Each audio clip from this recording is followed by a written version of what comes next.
നമസ്കാരം, ദീപിക ന്യൂസിലേക്ക് സ്വാഗതം. പ്രധാന വാർത്തകൾ. ലോകത്തിലെ നാലാമത്തെ വലിയ എണ്ണ ശുദ്ധീകരണശാലയായ UAEയിലെ റുവൈസിനെതിരെ ഇറാൻ നടത്തിയ ഡ്രോൺ ആക്രമണത്തെ തുടർന്ന് വൻ തീപിടുത്തം. അബുദാബി മീഡിയ ഓഫീസ് ആക്രമണം സ്ഥിരീകരിച്ചിട്ടുണ്ട്. ആക്രമണത്തെ തുടർന്ന് റിഫൈനറി അടച്ചുപൂട്ടി. മുൻകരുതൽ നടപടിയുടെ ഭാഗമായാണ് അടച്ചുപൂട്ടലെന്ന് UAE ഭരണകൂടം അറിയിച്ചു.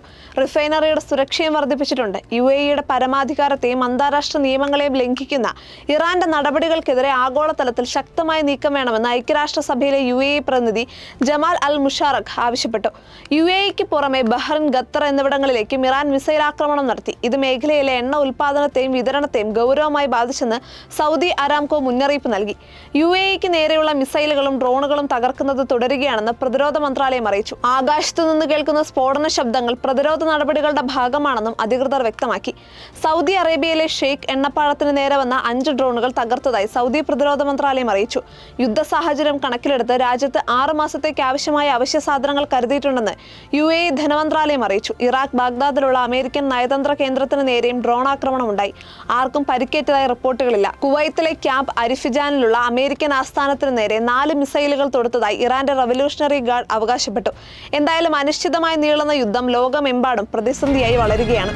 ദേശീയപാത 66-ലെ തലപ്പാടി ചെങ്കള വെങ്ങളം രാമനാട്ടുകര 6-വരിപ്പാതയുടെ ഉദ്ഘാടന ചടങ്ങിൽ നിന്ന് പൊതുമരാമത്ത് മന്ത്രി മുഹമ്മദ് റിയാസിനെ ഒഴിവാക്കിയത് വിവാദമായി. BJP സംസ്ഥാന അധ്യക്ഷൻ രാജീവ് ചന്ദ്രശേഖറും കേന്ദ്രമന്ത്രി ജോർജ് കുര്യനും അടക്കമുള്ളവരെ ചടങ്ങിൽ ഉൾപ്പെടുത്തിയിട്ടുണ്ട്. അതേസമയം മുഖ്യമന്ത്രി പിണറായി വിജയന്റെ പേര് നോട്ടീസിലുണ്ടെങ്കിലും അദ്ദേഹം പങ്കെടുത്തില്ല. പരിപാടിയിൽ പങ്കെടുക്കില്ലെന്ന് മന്ത്രിമാരായ MB രാജേഷും K കൃഷ്ണൻകുട്ടിയും അറിയിച്ചിരുന്നു. പ്രധാനമന്ത്രി നരേന്ദ്രമോദി കേരളത്തിൽ 10,800 കോടിയുടെ വികസന പദ്ധതികൾ ഉദ്ഘാടനം ചെയ്യുന്ന ചടങ്ങിലാണ് ദേശീയപാതയുടെ ആദ്യ റീച്ചിന്റെ ഉദ്ഘാടനവും നിശ്ചയിച്ചിരിക്കുന്നത്.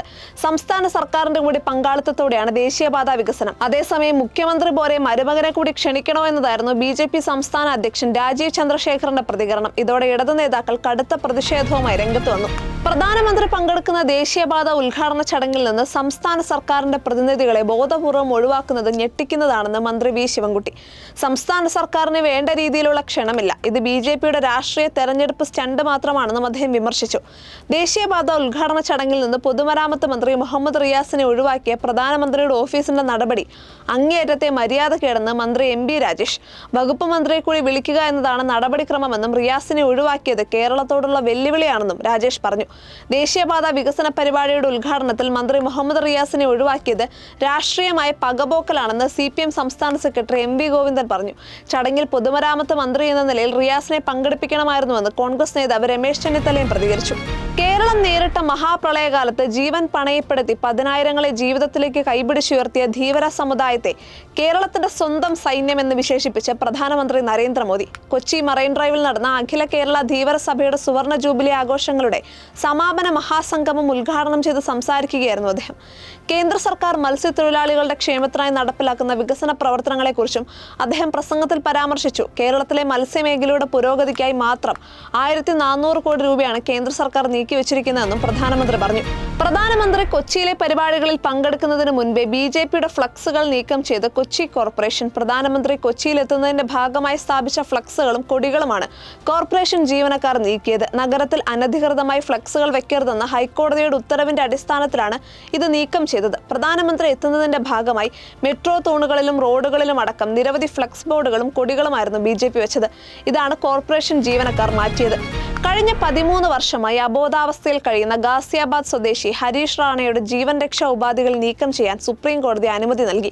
മകന്റെ ദുരിതാവസ്ഥ പരിഗണിച്ച് ദയാവധത്തിന് അനുമതി തേടിയുള്ള മാതാപിതാക്കളുടെ അപേക്ഷ പരിഗണിച്ചാണ് കോടതി ഈ നിർണായക ഉത്തരവ് പുറപ്പെടുവിച്ചത്. പഞ്ചാബ് സർവകലാശാലയിലെ വിദ്യാർത്ഥിയായിരുന്ന ഹരീഷ് റാണ 2013 PG ഹോസ്റ്റലിന്റെ 4ാം നിലയിൽ നിന്ന് വീണാണ് ഗുരുതരമായി പരിക്കേറ്റത്. അന്നു മുതൽ ചലനശേഷിയേറ്റ് കിടപ്പിലായ ഹരീഷിന് ട്യൂബിലൂടെയാണ് ശ്വസിക്കാനും ഭക്ഷണം നൽകാനും സൗകര്യമൊരുക്കിയിട്ടുള്ളത്. മാതാപിതാക്കളുടെ പ്രായാധിക്യം പരിഗണിച്ചും ജീവിതത്തിലേക്ക് ഹരീഷ് റാണയ്ക്ക് ഇനിയൊരു മടങ്ങിവരവില്ലെന്ന് ഡോക്ടർമാർ വിധിയെഴുതുകയും ചെയ്ത സാഹചര്യത്തിലാണ് ദയാവധത്തിന് അനുമതി തേടി മാതാപിതാക്കൾ കോടതിയെ സമീപിച്ചത്. Justice JB Pardiwala, justice KV Viswanathan എന്നിവരടങ്ങിയ ബെഞ്ചാണ് വിധി പ്രസ്താവിച്ചത്. 13 വർഷമായി ഹരീഷിന്റെ ആരോഗ്യനിലയിൽ മാറ്റമില്ലെന്നും ഇനിയും സുഖപ്പെടാൻ സാധ്യതയില്ലെന്നുമുള്ള മെഡിക്കൽ റിപ്പോർട്ടുകൾ കോടതി മുഖവിലക്കെടുത്തു. ചികിത്സ കൊണ്ട് ഇനി യാതൊരു പുരോഗതിയും ഇല്ലാത്ത ഘട്ടത്തിൽ ഈ അവസ്ഥയിൽ അദ്ദേഹത്തെ തുടരാൻ വിടുന്നതിൽ അർത്ഥമില്ലെന്ന് ചൂണ്ടിക്കാട്ടിയാണ് കോടതിയുടെ നിർണായക വിധി. വിധി. ഹരീഷിനെ ഡൽഹി എയിംസിലെ പാലിയേറ്റീവ് കെയറിലേക്ക് മാറ്റാൻ കോടതി നിർദ്ദേശിച്ചു. അവിടെ വെച്ച് അന്തസ്സോടെയുള്ള മരണം ഉറപ്പാക്കിക്കൊണ്ട് കൃത്യമായ പ്ലാനിങ്ങിലൂടെ ജീവൻ രക്ഷാ ഉപാധികൾ ഘട്ടം ഘട്ടമായി നീക്കം ചെയ്യും. ദയാവധത്തെക്കുറിച്ച് വ്യക്തമായ നിയമം കൊണ്ടുവരുന്നതിനെക്കുറിച്ച് കേന്ദ്ര സർക്കാർ ആലോചിക്കണമെന്നും കോടതി ആവശ്യപ്പെട്ടു. ഇന്ത്യയിൽ അരുണ ഷാൻബാഗ് കേസിൽ വിധിക്ക് ശേഷം ദയാവധത്തിന് അനുമതിയുണ്ടെങ്കിലും ഓരോ കേസിലും മെഡിക്കൽ ബോർഡിന്റെ റിപ്പോർട്ട് അടിസ്ഥാനമാക്കി കോടതിയാണ് അന്തിമ തീരുമാനമെടുക്കുന്നത്.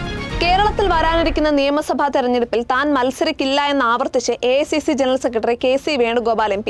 താൻ മത്സരിക്കുമെന്നത് ഊഹാപോഹം മാത്രമാണെന്നും പലവട്ടം നിലപാട് വ്യക്തമാക്കിയതാണെന്നും വേണുഗോപാൽ പറഞ്ഞു. എന്നോട് ആദ്യം ചോദിക്കുകയെങ്കിലും വേണ്ടേ? മറ്റ് MP മാർ മത്സരിക്കുമോ എന്നുള്ളത് അവരോട് ചോദിക്കണം. ഞാൻ മത്സരിക്കുമെന്ന് ചില ചാനലുകളാണ് പറഞ്ഞത്. അതുകൊണ്ട് മറ്റ് MP മാർ മത്സരിക്കണമെന്ന് പറഞ്ഞുവെന്നാണ് ഒരു ചാനൽ വാർത്ത കൊടുത്തത്. എന്നോടൊന്ന് ചോദിച്ചിട്ട് വാർത്ത കൊടുക്കെന്നും വേണുഗോപാൽ മാധ്യമങ്ങളെ വിമർശിച്ചു. വധശ്രമക്കേസിൽ അറസ്റ്റിലായ CPM പ്രവർത്തകനെ പോലീസിനെ ആക്രമിച്ച് മോചിപ്പിക്കാൻ ശ്രമം. 15 CPM പ്രവർത്തകർക്കെതിരെ കേസെടുത്തു. സംഭവത്തിൽ പോലീസ് ഉദ്യോഗസ്ഥന് പരിക്കേറ്റു. ചൊവ്വാഴ്ച രാത്രി 11:45 പെരിങ്ങോം പോലീസ് സ്റ്റേഷനിലാണ് സംഭവം. യൂത്ത് ലീഗ് നേതാവായ ഷജീർ ഇക്ബാലിനെ സംഘം ചേർന്ന് ഇരുമ്പുവടിയും ഹെൽമറ്റും കൊണ്ട് മർദ്ദിച്ച സംഭവത്തിൽ CPM DYFI പ്രവർത്തകരായ 32 പേർക്കെതിരെ വധശ്രമത്തിന് പെരിങ്ങോം പോലീസ് കേസെടുത്തിരുന്നു.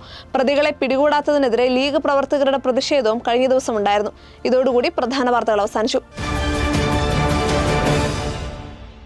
സത്യസന്ധമായ വാർത്തകൾ അറിയാൻ ദീപിക ന്യൂസ് ഫോളോ ചെയ്യൂ.